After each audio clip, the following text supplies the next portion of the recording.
Global skill development mission में आपका स्वागत है। इस सेशन में हम जानकारी लेंगे कि जो हमने फॉर्म पिछले सेशंस में बनाया है उससे डेटा किस प्रकार सबमिट किया जा सकता है, उसके लिए क्या क्या हमें चाहिए और किस प्रकार के प्रोटोकॉल्स या रूल्स हमारे पास हैं डेटा को सबमिट करने के लिए।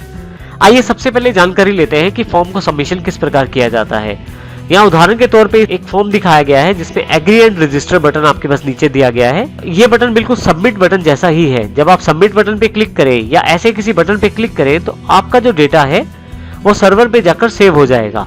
सर्वर अर्थात जहाँ पे वो डेटा रखा जाता है। यदि आपका फॉर्म किसी ईमेल आईडी से अटैच है तो आपका डेटा जो है वो ईमेल पे भी सेव हो जाएगा। तो आइए जानते हैं इस प्रोसेस को किस प्रकार किया जाता है। जब भी यूजर सबमिट बटन पे क्लिक करता है, एग्री या रजिस्टर बटन पे क्लिक करता है, तो आपके पास यहाँ पे दो तरह के मेन एट्रीब्यूट्स फॉर्म को चाहिए होते हैं जिनके द्वारा डेटा को सबमिट किया जा सकता है। पहला है एक्शन। ये उस सर्वर पेज को डिलोड करता है जहां पे क्लिक करने के पश्चात आपका पेज जाएगा। अर्थात जब आप सबमिट बटन पे क्लिक करेंगे तो कौन सा पेज ओपन हो इसकी जानकारी एक्शन एट्रीब्यूट देता है। इसी तरह से दूसरा एट्रीब्यूट जो हमें चाहिए वो है मेथड। मेथड ये जानकारी देता है कि जब हम डेटा सबमिट करते हैं तो कौन सा रूल फॉलो किया जाए, किस प्रकार के रूल के साथ हमारा डेटा जो है वो सबमिट किया जाए सर्वर पर। आइए देखते हैं कि किस प्रकार ये दोनों एट्रीब्यूट्स काम करते हैं। सबसे पहले हम एक्शन की बात करते हैं। एक्शन एट्रीब्यूट में हम उस वेब पेज का एड्रेस देते हैं जिस वेब पेज पे सबमिट क्लिक करने के पश्चात जाना है। जैसे कि यहाँ पे फॉर्म के ओपनिंग टैग के अंतर्गत एक्शन एट्रीब्यूट को डिफाइन किया गया है जिसमें सर्वर डेटा डॉट php के नाम से एक फाइल इंक्लूड की गई है। PHP फिर से एक लैंग्वेज है जो कि आपको इंटरनेट पे डेटा ट्रांसफर करने में मदद करती है।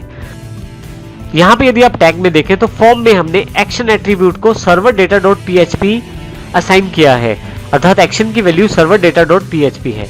जैसे ही user agree and register button पे क्लिक करेगा तो अगला पेज जो यूजर को दिखाई देगा वो सर्वर डेटा डॉट php के रूप में दिखाई देगा। यहाँ पे इंपॉर्टेंट बात यह है कि server data dot php page जो है वो केवल एक एक्नॉलेजमेंट के रूप में भी हो सकता है, अर्थात अगर डेटा सबमिट हो गया है तो आपको जानकारी देने के लिए थैंक्स के रूप में आपके पास एक इंफॉर्मेशनल मैसेज आ सकता है। इसके अलावा ऐसा भी हो सकता है कि आपका डेटा और अभी लेना हो तो फॉर्म का कोई दूसरा पार्ट आपके सामने खुल के आ जाए। डिपेंड करता है वेबसाइट डेवलपर पे कि वो किस तरह के ऑप्शन आपको देगा आगे। परंतु इस तरह से आप अपने डेटा को जब सबमिट करते हैं तो आप दूसरे पेज पर लैंड कर सकते हैं, अर्थात दूसरे पेज पर जा सकते हैं। इसी के साथ आपके पास यहाँ पे अगला जो ऑप्शन आपके पास मेथड का है। मेथड हमारे पास दो तरह के अवेलेबल हैं। मेथड का अर्थ उस प्रोटोकॉल से है जिसके द्वारा डेटा जो है सर्वर पर जाएगा। दो तरह के मेथड यूज किए जाते हैं, गेट मेथड और पोस्ट मेथड। गेट मेथड वो मेथड है जिसमें डेटा अगर ज्यादा जरूरी या ज्यादा इंपॉर्टेंट नहीं है तो आप जैसे ही सबमिट करते हैं तो ब्राउजर के ऊपर एड्रेस बार में दिखाई देता है, जैसा कि हमने पिछले एग्जाम्पल में भी देखा था। परंतु यदि आप कोई इंपॉर्टेंट डेटा भेजना चाहते हैं, जैसे ऑनलाइन बैंकिंग के पासवर्ड है या कोई आपका पासवर्ड यूजर नेम या कुछ पासवर्ड ऐसा है जो आप पब्लिकली शो नहीं करना चाहते या आप नहीं चाहते कि कोई बीच में एक्सेस कर पाए, तो उसके लिए पोस्ट मेथड का प्रयोग किया जाता है। पोस्ट मेथड से जो डेटा भेजा जाता है वो आपके पास एड्रेस बार में शो नहीं किया जाता।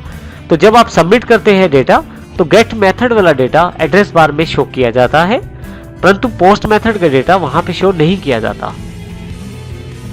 यहाँ ये भी ध्यान देने योग्य है कि इसमें जो रूल फॉलो किया जाता है वो हाइपर टेक्स्ट ट्रांसफर प्रोटोकॉल अर्थात HTTP को फॉलो किया जाता है। डिफॉल्ट रूप पे यदि आप मेथड में पोस्ट या गेट नहीं बताएं तो उसे गेट मेथड के द्वारा ही डेटा को सेंड किया जाएगा। अर्थात यदि आप फॉर्म में ये जानकारी नहीं देते कि पोस्ट से आप डेटा भेजना चाहते हैं या गेट से भेजना चाहते हैं तो डिफॉल्ट रूप में सभी फॉर्म्स का डेटा गेट मेथड के साथ ही भेजा जाता है, अर्थात उसको ब्राउजर के एड्रेस बार पे दिखाया जाता है।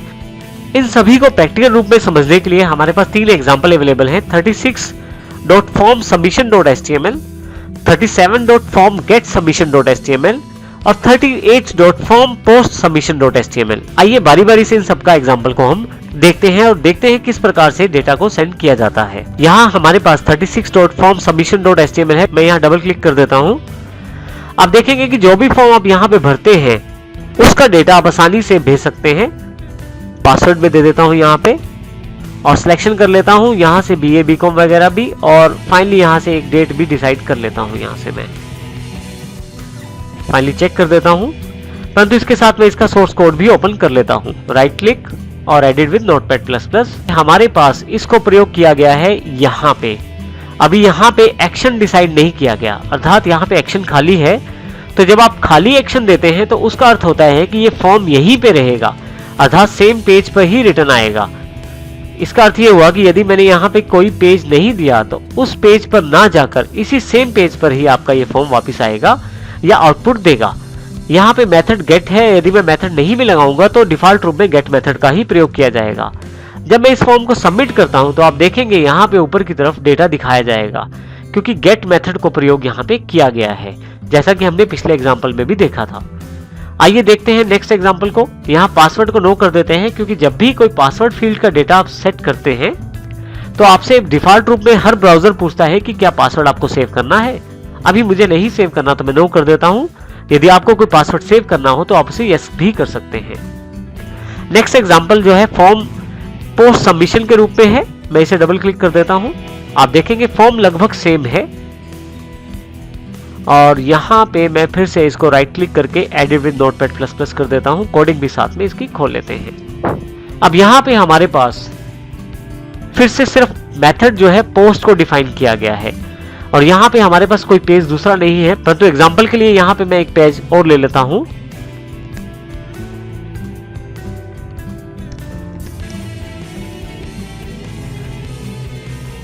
इसको यहां पे मैं सेव कर देता हूं।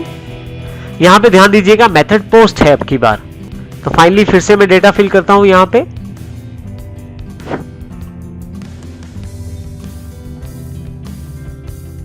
फिर से ऑप्शंस का चुनाव कर लेता हूं यहां पे मैं कुछ भी, और अब की बार मैं सबमिट करता हूं डेटा। तो आप देखेंगे ब्राउजर के जो एड्रेस बार है वहां पे किसी भी प्रकार का कोई भी डेटा नहीं दिखाया गया। यहां यदि ये डेटा होता तो जरूर ये दिखाया जाता अगर हम गेट मेथड से भेजते। फाइनली जब आप इसे सेव करें या ना सेव करें वो आपके ऊपर है। अब मैं इसे क्लोज कर देता हूं। तो इस प्रकार आप गेट मेथड और पोस्ट मेथड के साथ अपना डेटा सबमिट कर सकते हैं। ध्यान देने ये बात है कि गेट मेथड द्वारा डेटा सेंड करते समय ब्राउजर बार में ये दिखाया जाता है, पोस्ट मेथड के द्वारा डेटा सबमिट करते समय ये एड्रेस बार में नहीं दिखाया जाता। तो यदि आपका डेटा सेंसिटिव है, इंपॉर्टेंट है, तो आप उसको गेट मेथड से ना भेजें, पोस्ट मेथड का प्रयोग करके भेजें। तो इस प्रकार हम इन मेथड्स का प्रयोग करते हुए आसानी से फॉर्म के डेटा को सबमिट कर सकते हैं।